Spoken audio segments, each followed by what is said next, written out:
लीजिए माँ जी, मैंने रसगुल्ले बना लिए। खाकर बताइए ये कैसे बने हैं, फिर मैं कालू जी को भी देख कर आऊँ।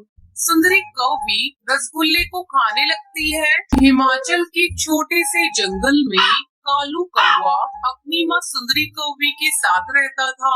कुछ दिनों पहले उसकी शादी शहर की चिड़िया टुनटुनी से होती है। शादी से पहले टुनटुनी चिड़िया ने अपने पति और ससुराल को लेकर कई सपने देखे थे, पर ससुराल आते ही टुनटुनी चिड़िया के सारे सपने बिखर गए। शादी के अगले ही दिन टुनटुनी चिड़िया की सास उसके पास आती है। बहू, आज तुम्हारी पहली रसोई है, जा जाकर किचन में कुछ मीठा बना ले, तब तक मैं और कालू तैयार होकर आते हैं। टुनटुनी चिड़िया किचन में जाती है। अरे ये क्या, यहाँ तो मिट्टी का चूल्हा है, गैस स्टोव तो है ही नहीं। मुझे तो मिट्टी के चूल्हे पर भोजन बनाना आता ही नहीं। ओ माँ जी, जल्दी यहाँ आइए। क्या हुआ बहू, तूने इतनी जल्दी मीठा बना लिया? नहीं माँ जी, अभी कहाँ कुछ बनाया है। तो फिर चिल्ला क्यों रही हो? वो माँ जी, यहाँ गैस का चूल्हा तो है ही नहीं, मिट्टी का चूल्हा है। तो क्या हुआ बहू, हमारे घर इसी चूल्हे पर भोजन बनता है, तू इसे जला और जल्दी से कुछ मीठा बना ले। लेकिन माँ जी, मुझसे इस मिट्टी के चूल्हे पर कुछ भी नहीं बनने वाला। ऐसा करिए, आप एक गैस का चूल्हा खरीद कर मंगवा दीजिए, फिर मैं उस पर रसगुल्ले बना दूंगी।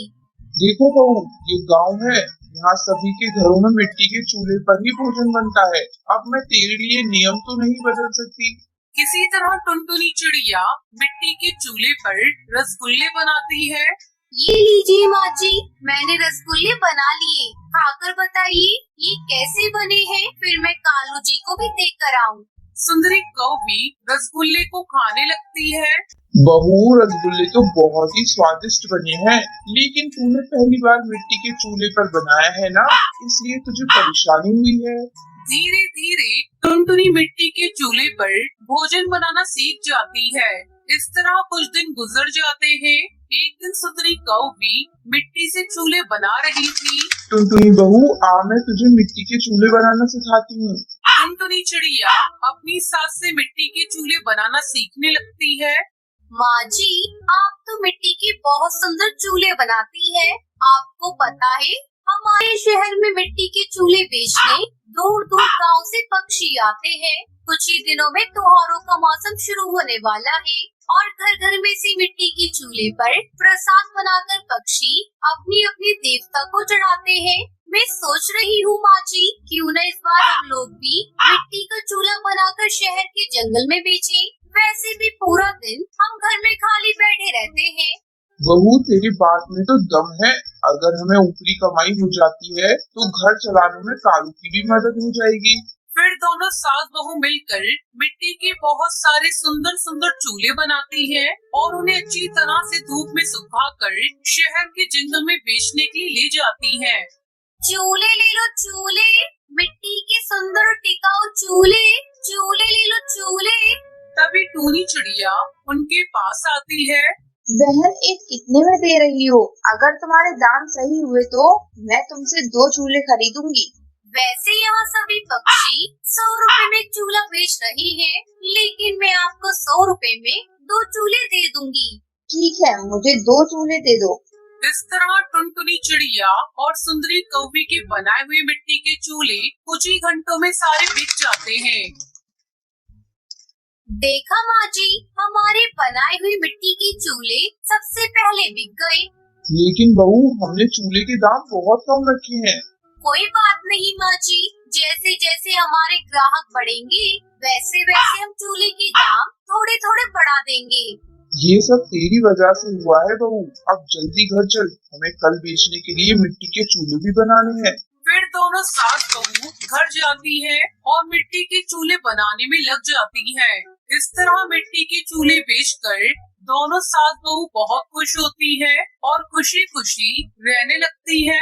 टूनी के पिता का नाम टुन्नू लाल है, लेकिन टूनी उसकी असली माँ नहीं है। टूनी उसकी सौतेली माँ है। उसकी असली माँ का नाम रानी था। टुनटुनी अपनी माँ और पिता के साथ खुशी खुशी रहती थी। रानी चिड़िया को बगीचे का बहुत शौक था। वो पूरा दिन बगीचे में रंग बिरंगे फूल उगाने में लगी रहती थी। टुनटुनी भी माँ के साथ बगीचे में काम करती थी। उस घर का आंगन हमेशा खिला खिला रहता था। एक दिन रानी चिड़िया बाजार से कटहल के पेड़ का बीज लाई और बगीचे में उसे लगा दिया। माँ, ये कौन से पेड़ का बीज है? कटहल का बीज है बेटी। जब ये पेड़ बड़ा होगा तब इसमें बड़े बड़े कटहल पकेंगे, और अगर तब मैं नहीं रही तो तुझे इस पेड़ को देखकर मेरी याद आएगी। ऐसा मत कहिए माँ, आप हमेशा हमेशा के लिए मेरे साथ रहेंगी। वादा कीजिए। अच्छा बाबा, अच्छा, मैं वादा करती हूँ कि मैं हमेशा तेरे साथ रहूंगी। रानी चिड़िया टुनटुनी को गले लगा लेती है, लेकिन तभी उसका सर चकरा जाता है और वो बेहोश हो जाती है। माँ, क्या हुआ माँ? माँ, आंखें खोलो। तभी टुन्नूलाल वहाँ पर आता है और रानी चिड़िया को अस्पताल लेकर जाता है। वहाँ पता चलता है कि रानी को ब्रेन ट्यूमर है। वो ज्यादा दिन इस दुनिया में नहीं रह सकती है। ये सुनकर टुनटुनी बहुत रोती है। उसके कुछ दिन बाद रानी चिड़िया की तबीयत और भी खराब होने लगती है। एक दिन वो तड़प रही होती है और टुनटुनी उसके पास खड़ी होकर कहती है, माँ, आपने तो वादा किया था कि आप मुझे छोड़कर नहीं जाएंगी, तो फिर क्यों जा रही हो माँ? मुझे भी ले चलो अपने साथ माँ। मत जाओ माँ, मत जाओ। ये सुनकर रानी चिड़िया मुस्कुराती हुई कहती है, मैं अपना वादा पूरा करूंगी बेटी, जरूर पूरा करूंगी। ये बोलते हुए रानी चिड़िया की आंखें बंद हो जाती है और रानी चिड़िया चल बसती है। टुनटुनी फूट फूट कर रोती है, मगर टुन्नूलाल नहीं रोता। वो खुश है कि वो दूसरी शादी कर सकता है। रानी चिड़िया का अंतिम संस्कार किया जाता है और उसके ठीक 2 दिन बाद टुन्नूलाल दूसरी शादी करके टूनी चिड़िया को घर ले आता है। ये क्या पिताजी, माँ को गए हुए 2 दिन भी नहीं हुए और आपने दूसरी शादी कर ली?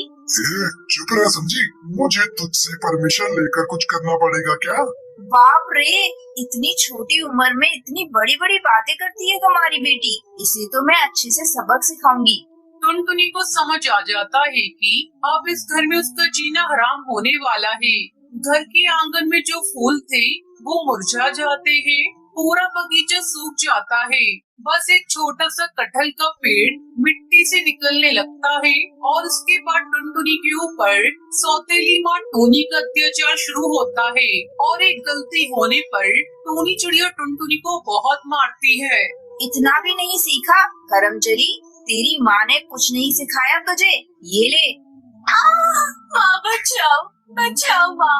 टुनटुनी चिल्लाती तो रहती है, मगर चिल्लाकर कोई फायदा नहीं होता। कुछ ही बार टुन्नूलाल बीमार पड़ जाता है और उसका देहांत हो जाता है। ऐसे ही दिन बीतने लगते हैं। ए टुनटुनी, जा मेरा जूता साफ कर दे, मुझे बाजार जाना है। जा जल्दी कर, तू इसी काम के लायक है। ये सब सुनकर टुनटुनी को बहुत बुरा लगता है, लेकिन वो करे भी तो क्या करे। वो चुपचाप टूनी के जूते साफ कर देती है और उसके बाद टूनी चिड़िया बहुत सारे बर्तन और कपड़े लाकर उसके सामने रख देती है और जल्द से जल्द साफ करने के लिए कहती है।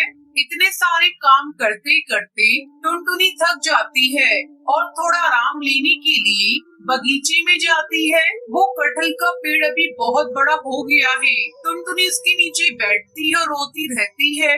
माँ, आप कहाँ चली गई माँ? आप अगर होती तो मुझे ये दिन नहीं देखना पड़ता माँ। तभी वहाँ पर रानी चिड़िया की आवाज सुनाई देती है। बेटी, मैं तो यहीं पर हूँ बेटी। टुनटुनी चौंक जाती है, वो इधर उधर देखने लगती है। तभी वो आवाज फिर से सुनाई देती है। बेटी, इधर उधर मत देख, मैं इस पेड़ में ही हूँ। मैंने तुझसे वादा किया था ना कि मैं तुझे छोड़कर कहीं भी नहीं जाऊंगी, इसलिए मेरी आत्मा इस पेड़ के अंदर ही समा गई है। मैं इतने दिन से सब कुछ देख रही हूँ। टुनटुनी पेड़ को जकड़ लेती है। माँ, माँ आप यहाँ हो, मेरी माँ। तू चिंता मत कर बेटी, आज से सब कुछ मैं कर दूंगी। जाकर देख, तेरा सारा काम खत्म हो गया है। टुनटुनी जाकर देखती है कि सारे बर्तन साफ हैं, सारे कपड़े धुले हुए हैं। टुनटुनी तभी सौतेली माँ के पास जाती है और कहती है कि सारा काम खत्म हो गया है। टूनी आश्चर्यचकित हो जाती है इतने जल्दी काम कैसे खत्म हो सकता है? ठीक है, अब खाना बना ले। टुनटुनी रसोई में जाती और देखती है कि खाना भी बनकर तैयार है। ऐसे ही चुटकी में उसका सारा काम हो जाता है। ऐसे ही कुछ दिन बीत जाते हैं। मैं कुछ दिन से देख रही हूँ, ये टुनटुनी सभी काम इतनी जल्दी से कैसे कर रही है? टूनी चिड़िया टुनटुनी का पीछा करती है और देखती है कि टुनटुनी उस कटहल के पेड़ के पास जाकर पेड़ के साथ बातें कर रही है। इधर बर्तन और कपड़े अपने आप साफ हो जा रहे हैं। अच्छा, तो ये बात है। इसकी माँ तो सच में चुड़ैल निकली और ये पेड़ ही सारी समस्या की जड़ है ना। मैं आज ही इस पेड़ को काट दूंगी। ये बोलकर टूनी चिड़िया टुनटुनी को पकड़कर लाती है और टुनटुनी को रस्सी से बांधने लगती है।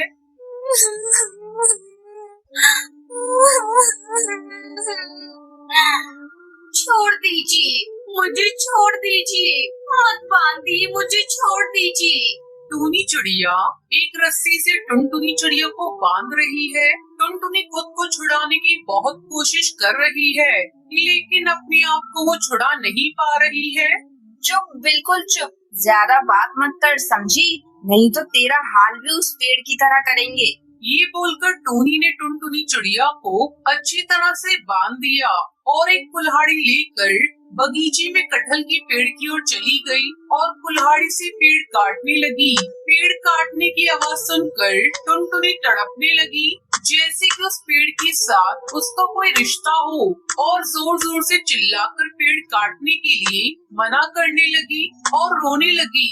मत काटिए उस कटहल के पेड़ को, मत काटिए, छोड़ दीजिए उस पेड़ को, मत काटिए।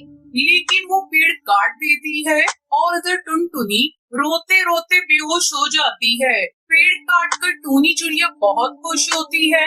उस पेड़ पर एक कटहल लगा हुआ था।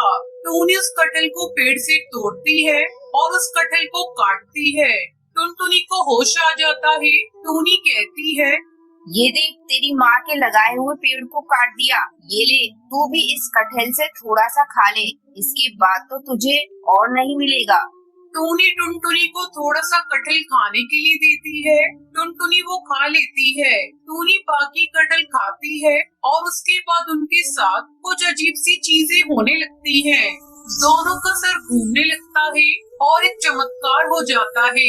किसी जादुई शक्ति से उसकी सौतेली माँ मर जाती है। तभी वहाँ रानी चिड़िया की आत्मा प्रकट होती है और कहती है, ये अंदर से जहरीली थी, इसलिए कटहल इसके लिए जहर बन गया। और मेरी बेटी, तुम अंदर से खूबसूरत हो, इसलिए तुम खूबसूरत हो गई। इस तरह टुनटुनी चिड़िया को अपनी सौतेली माँ से छुटकारा मिल गया और वो खुशी खुशी रहने लगी। अगर आपको ये वीडियो पसंद आई हो तो चला